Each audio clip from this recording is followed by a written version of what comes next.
Assalamualaikum warahmatullahi wabarakatuh. Namo Buddhaya, salam kebajikan bagi kita semua. Pada hari ini, saya Clarina Marfa dengan NIM 205210268 dengan dosen Bapak Heri Firmansyah, SHM Hum MPA. Saya akan menjelaskan tentang kriminologi. Pertama-tama, saya akan menjelaskan apa itu kriminologi. Kriminologi itu adalah cabang ilmu pengetahuan yang muncul pada abad ke-19 yang pada intinya merupakan ilmu pengetahuan yang mempelajari sebab dan akibat dari kejahatan. Nah, sesuai yang tadi aku udah sampaikan, kriminologi ini berasal dari dua kata, yaitu krimen dan logos. Krimen sendiri itu artinya kejahatan, sedangkan logos adalah ilmu. Jadi jika kita gabungkan, kriminologi itu berarti ilmu dari kejahatan atau ilmu kejahatan. Nah, eh, kriminologi ini ilmu sosial dan multidisiplin yang mempelajari aspek-aspek kriminal dalam masyarakat. Kriminologi juga mencoba memahami penyebab dan dampak perilaku kriminal, serta memeriksa cara-cara untuk mengatasi, mencegah, serta mengendalikan kejahatan yang terjadi di seluruh dunia. Selanjutnya, jika tadi kita udah membahas tentang kriminologi secara general, kita akan membahas kriminologi menurut para ahli. Jadi kriminologi menurut para ahli itu sebenarnya ada banyak, karena kriminologi itu adalah bidang ilmu sosial yang telah menarik minat para ahli dari berbagai latar belakang dan pandangan. Jadi banyak banget ahli-ahli yang memberikan pandangan terhadap terhadap kriminologi. Tetapi di sini saya akan mengambil dua dari ahli yang membahas tentang kriminologi yang menurut saya paling menjelaskan. Yang pertama ada W.A. Bonger, dia itu menjelaskan kriminologi merupakan ilmu pengetahuan yang bertujuan untuk menyelidiki kejahatan secara seluas-luasnya. Sedangkan yang kedua ada J.P. Hofnagel. Kalau dia itu merumuskan atau menjelaskan kriminologi itu sebagai suatu ilmu pengetahuan empiris yang dihubungkan dengan norma hukum yang mempelajari kejahatan serta proses-proses formal dan informal dari kriminalitas, lalu situasi kejahatan, penjahat dan masyarakat, sebab-sebab dan hubungannya, sebab-sebab kejahatan, serta reaksi-reaksi dan respon resmi maupun tidak resmi terhadap kejahatan penjahat dan masyarakat oleh pihak di luar penjahat itu sendiri. Setelah mempelajari dari arti kriminologi secara general dan secara dari sudut pandang para ahli, sekarang saya akan menjelaskan apa itu kejahatan. Kriminologi sendiri merumuskan kejahatan itu sebagai setiap tingkah laku yang merusak dan menimbulkan ketidaktentraman dan keresahan yang terjadi di masyarakat. Nah, di sini kejahatan juga dibagi menjadi tiga pandangan, yaitu dari pandangan spiritual, natural, dan teori sains. Yang pertama, eh, kejahatan menurut penjelasan spiritual.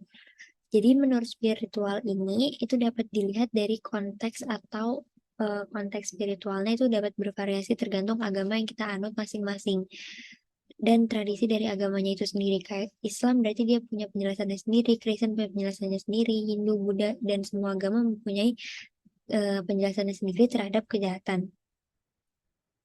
Nah, dari banyak agama, kejahatan juga sering dianggap sebagai pelanggaran terhadap norma-norma moral atau etika yang diberikan oleh agama tersebut, karena tentu saja tidak ada agama yang membenarkan tentang kejahatan. Uh, oh ya, dari spiritual ini juga bisa termasuk kejahatan menurut kayak kutukan atau pokoknya cara-cara yang spiritual atau di luar bukan di luar nalar kayak di luar nalar atau yang ada dari spiritual. Selanjutnya adalah kejahatan menurut penjelasan natural. Nah, di sini itu dirumuskan bahwa manusia bisa berbuat baik atau buruk itu cenderung mengejar kepentingannya sendiri. Selanjutnya ada kejahatan menurut teori sains. Nah, pandangan ini mengatakan pendekatan terhadap kejahatan dari perspektif ilmiah itu seringkali mengacu pada penjelasan yang didasarkan pada bukti empiris dan penelitian ilmiah untuk memahami faktor-faktor yang mempengaruhi tindakan kriminal atau kejahatan. Intinya, kejahatan itu adalah perilaku yang dilarang oleh hukum dan dapat dikenakan sanksi hukum. Selanjutnya, jika kita sudah membahas tentang kriminologi dan kejahatan menurut para ahli dan menurut teori-teori spiritual, natural, dan sains, kita akan bahas tentang objek studi dari kriminologi ini sendiri. Sebenarnya objek studi kriminologi ini itu sangat luas atau banyak banget karena ini mencakup berbagai aspek yang berkaitan dengan kejahatan. Karena kalau kita membahas tentang kejahatan itu banyak banget, kayak kita membahas kenapa bisa terjadi, apa dasarnya orang melakukan kejahatan. Jadi dari pemahaman dan penyebabnya hingga pencegahannya, pokoknya banyak banget. Terus serta pengelolaan kejahatan dalam sistem peradilan pidana.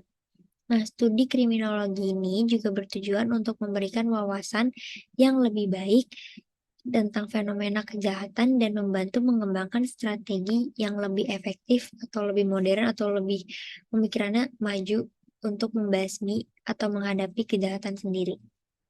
Langsung aja kita bahas apa aja objek-objek studi kriminologi. Nah, di sini ada 3, yaitu perbuatan yang disebut kejahatan, pelaku kejahatan, dan reaksi masyarakat yang ditujukan baik terhadap perbuatan maupun terhadap pelakunya. Pertama, kita akan membahas dulu tentang perbuatan yang disebut kejahatan. Sesuai dari tadi kita udah membahas kejahatan kriminal, karena ini emang membahas tentang kejahatan, jadi kita akan menjelaskan perbuatan yang disebut kejahatan itu yang kayak gimana. Jadi perbuatan yang disebut kejahatan itu adalah tindakan yang melanggar hukum atau peraturan yang berlaku dalam suatu yurisdiksi tertentu. Nah, perbuatan yang disebut kejahatan itu seperti yang kita tahu, yang menentang hukum banyak banget, tapi bisa dilakukan dengan cara apa aja, tapi yang jelas-jelas itu tentang kayak pembunuhan, perampokan, penganiayaan, pelecehan, membunuh, menculik, itu pokoknya udah semuanya berbau kejahatan. Lalu ada pelaku kejahatan. Tentunya kalau ada yang melakukan kejahatan, pasti ada pelaku yang melakukannya. Nah, pelaku kejahatan dalam kriminologi itu diartikan atau merujuk pada individu ataupun kelompok yang melakukan tindakan yang melanggar hukum atau peraturan yang berlaku. Nah, pelaku kejahatan itu adalah orang yang bertanggung jawab atas tindakan yang dia akui sendiri, yang dilakukan sendiri, dan tindakan yang dianggap sebagai kejahatan. Nah, pelaku kejahatan itu juga dapat digolongkan menjadi berbagai kategori berdasarkan karakteristik mereka, motivasi mereka melakukan, atau jenis kejahatan yang mereka lakukan.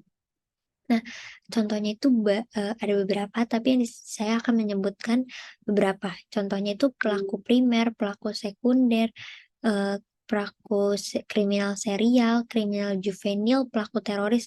Pokoknya mereka itu dibedakan tergantung apa motivasi mereka melakukannya, apa motifnya, apa kejahatan yang diperbuat berat atau enggak, itu pelakunya itu digolongkan dalam bidangnya atau kejahatan-kejahatan yang dilakukan. Selanjutnya ada reaksi masyarakat yang ditujukan baik terhadap perbuatan maupun terhadap pelakunya. Nah, di sini maksudnya reaksi masyarakat yang ditujukan baik terhadap perbuatan maupun pelakunya itu mengacu pada respon positif dan konstruktif yang masyarakat dan individu dapat berikan terhadap kejahatan dan pelakunya. Dalam hal positifnya, ini itu bertujuan untuk mengurangi kemungkinan terjadinya tindakan kriminal di masa yang akan datang atau masa depan, dan membantu pelaku yang berbuat kejahatan ini memperbaiki perilakunya dan tidak mengulangi kejahatan yang mereka telah perbuat. Nah, ini adalah 3 dari aspek ilmu kriminologi. Cuman sebenarnya masih banyak, cuman saya di sini membahas 3. Selanjutnya, saya akan membahas tentang aliran-aliran yang ada dari kriminologi. Kali ini saya akan membahas 2, klasik dan positif. Tapi sekarang saya akan membahas dulu yang aliran klasik dari kriminologi. Langsung aja, jadi aliran klasik dalam kriminologi itu salah satu aliran pemikiran yang menjadi landasan bagi pengembangan studi kriminologi modern. Kenapa? Karena aliran ini berfokus pada konsep-konsep dasar tentang tindakan kriminal, hukuman, dan rasionalitas individu. Aliran klasik kriminologi ini itu salah satu dasar bagi perkembangan pemikiran kriminologi yang modern atau yang maju. Nah, meskipun pendekatan ini udah berkembang dan udah diperluas oleh berbagai aliran pemikiran, kriminologi yang ada pada selanjutnya, tetapi aliran ini juga tetap melihat dari aspek yang modern. Nah, contohnya itu yang aliran kriminologi selanjutnya ada aliran positivistik, teori konflik sosial, dan aliran kritik. Jadi meskipun demikian, konsep-konsep dasar aliran klasik seperti rasionalitas, efek jera, dan prinsip-prinsip hukuman yang adil ini tetap atau masih memiliki pengaruh pada pemikiran kriminologi pada saat ini. Nah, contoh-contoh yang dari aliran klasik ini itu adalah dalam aliran ini individu memiliki hak asasi. Terus individu dilahirkan dengan kehendak bebas menentukan pilihannya sendiri. Lalu di aliran ini juga hukuman itu ditujukan untuk memelihara perjanjian sosial. Selanjutnya pada aliran ini juga pemerintah negara dibentuk untuk melindungi hak-hak tersebut. Terus untuk melindungi hak-hak tersebut, makanya tadi dibuat kalau individu itu lahirkan dengan kehendaknya untuk menentukan pilihannya sendiri. Dan kejahatan itu dalam aliran ini merupakan pelanggaran terhadap perjanjian sosial. Dan di aliran klasik ini tokoh yang terkenalnya ada dua, yaitu si Beccaria dan Jeremy Bentham. Selanjutnya adalah aliran positif kriminologi.